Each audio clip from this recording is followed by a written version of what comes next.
Guys, isa ito sa namiss ko. Ganda rito.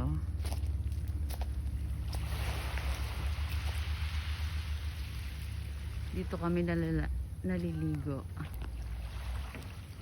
Hello guys. Ang ganda rito guys, oh.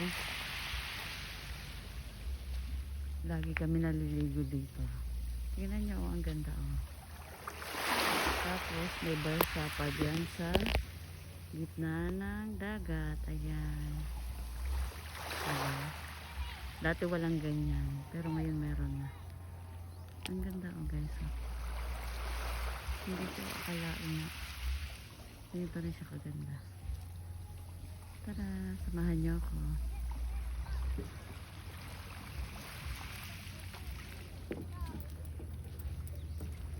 Ano na si Kuya mabangkat na siya.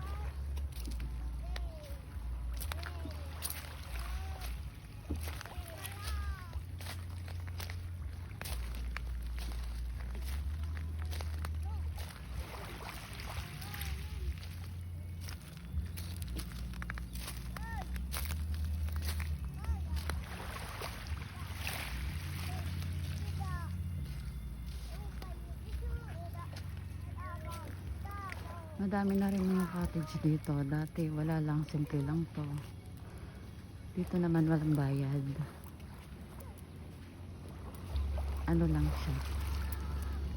Ang cottage lang ang babayaran mo. Pero yung pagligo libre dito. Diba? Ang ganda.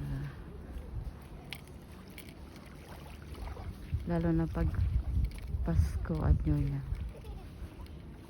Ang dami naliligo dito. Hanggang doon sa dulo. Ayan.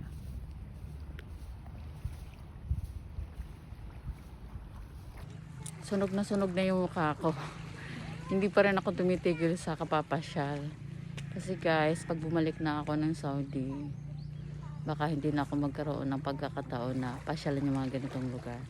Diba ang ganda? O, tingnan nyo hanggang doon sa dulo. Diba?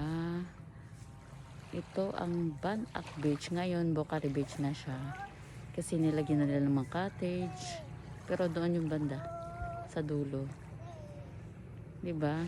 Ang laki na talaga ng pinagbago ng bayan namin. Okay, so ang ganda dyan, oh. Tapos may bayad yan. Pag ginamit niyo yung cottage niyo.